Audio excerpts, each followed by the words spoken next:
This is video 5 of the ANCOVA assignment for Psych 642. I'm going to pick up right where I left off at the end of the last video, which was in calculating the effect size. So previously I calculated the partial eta squared for the effect of family income on depression scores and the effect of sexual orientation on depression scores. Which you can still see down here in the output at 0.78 and 0.87 respectively, which are both large effect sizes. And now I'm going to look at calculating the effect sizes for the specific planned contrast comparisons that I did. In order to do this, I'm going to use this R contrast function, which, if you remember from when I first started loading the libraries in R, I also created this function that uses the formula for R of square root of t squared divided by t squared plus degrees of freedom. So the first thing I have to do is specify what t and what degrees of freedom are for the formula. This can be found from the output from the contrasts, which we see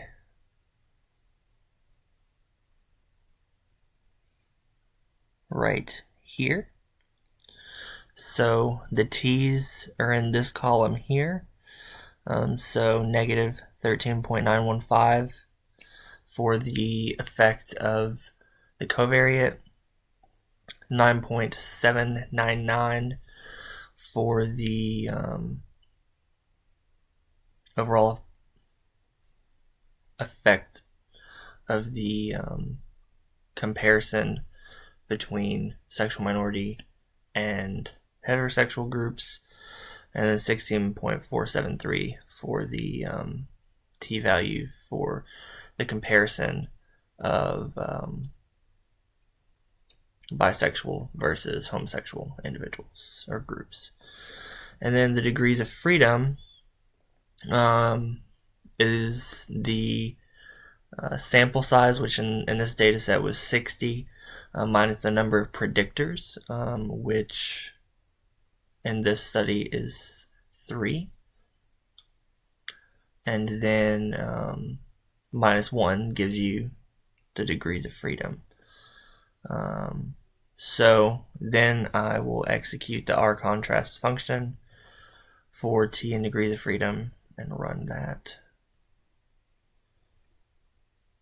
and it gives you your R. So once again, the effect of the covariate is very high, as is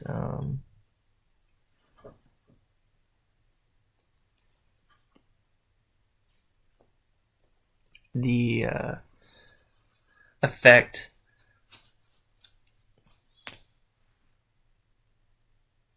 as is the difference between the sexual minority group and heterosexual, which is here, and the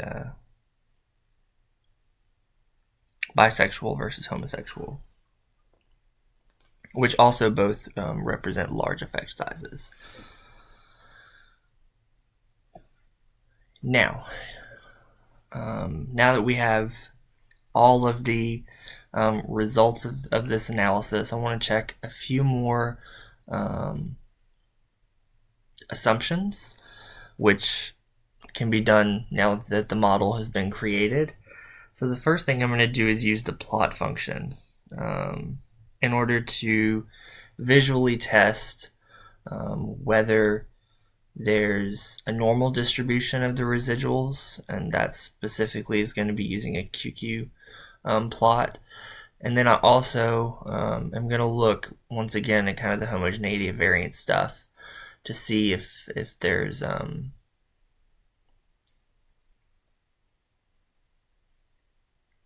any heteroscedasticity of the residuals. So I'm going to run that. And really, the first two plots are what's the most important here. This is the test of heteroscedasticity, which you can see is looking okay. It's not perfect, but it confirms that we can continue to use this test. The next is the QQ plot for normality of residuals. This you can see that it's a very close fit to the line and the center here, but then it kind of starts wandering away. So there may be some issues with using this test just based on looking at this graph. And then I'm not going to worry about the rest of these. And then the last assumption that I'm going to check for is the homogeneity of regression slopes. This can be done by running the ANCOVA again, but just by adding in a variable that includes the interaction between the covariate of family income and the predictor variable of sexual orientation. So just as before, this is done using the AOV function with depression, still the outcome variable. But this time we're looking at the effect of family income, the effect of sexual orientation, and the combination of the effect of family income and sexual orientation. So that's why it's listed in here as family income by sexual orientation.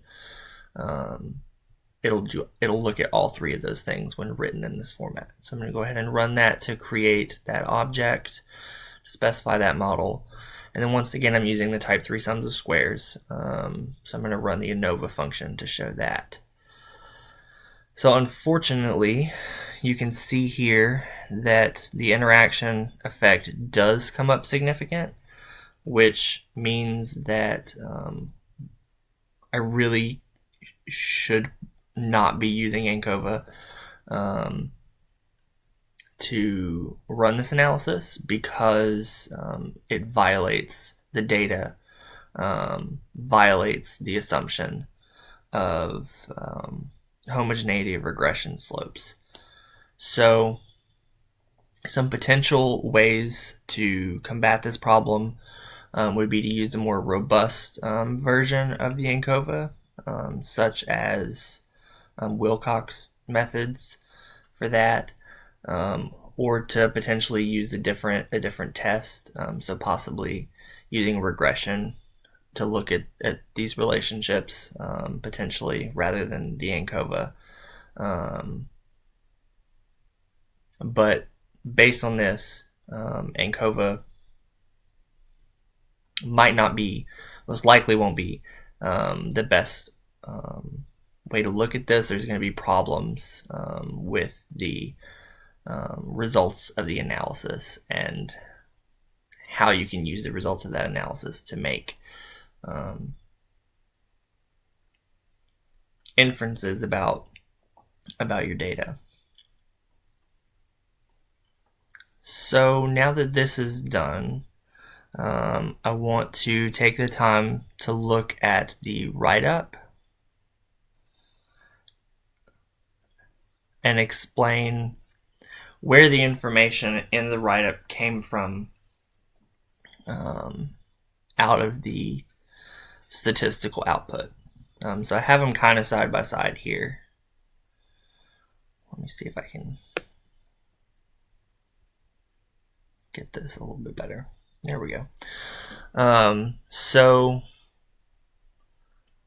from the analysis, we did discover that the covariate of family income is related to an individual's depression score. It was a significant difference and depression score based on family income, and the effect size was rather large, which we can see through here. So when reporting, you have to give the degrees of freedom, which can be found in the results of the main ANCOVA model. So the degrees of freedom for the covariate is 1, which you can see right here, and for the residuals is 56. And you can see that the F value there was 193.62, which is really, really high, and the p-value was very, very significant at much less than 0.001. And then the R, which was one of the last things that we looked at here. The R for this effect of the covariate was 0.88, which you can see we got from our R contrast function that we just did not that long ago. There was also a significant difference in the depression scores based on sexual orientation, and this was after controlling for that significant effect of family income. And you can see that once again in this part of the output from the main ANCOVA model, and we get the same information, the degrees of freedom, from here. The degrees of freedom are 2 and 56.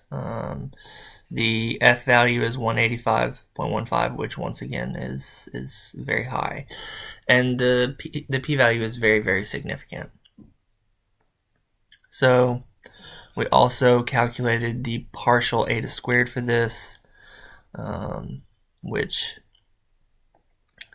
you can see the calculation here, and that was at 0.87, which is a very high effect size. So both of family income and sexual orientation seem to explain a very large portion of the variance in the depression scores for these individuals. So the planned contrasts revealed that there was a significant difference in depression scores between sexual minorities and heterosexual individuals, as well as a difference between bisexual and homosexual. And if we look at the means, and remember this has to be our adjusted means, which we can see right here, it appears that both homosexual and bisexual individuals had higher depression scores than heterosexual individuals, which, remember, that comparison was significant. And then bisexual individuals also have higher depression scores than homosexual individuals, which once again was significant. You can see that the mean and standard errors that are reported in here are coming from these adjusted means, as well as the standard errors down here from the adjusted means.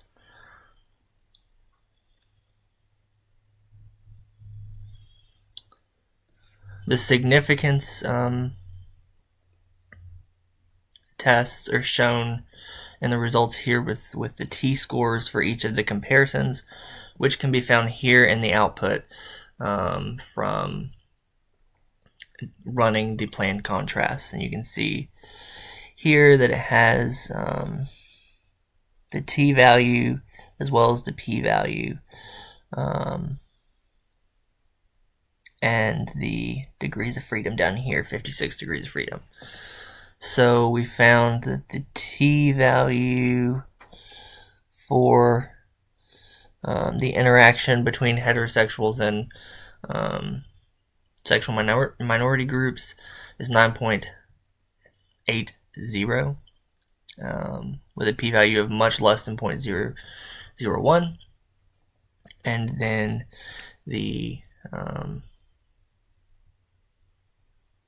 t-value for bisexuals versus homosexuals is 16.47, which is also much less than 0.001.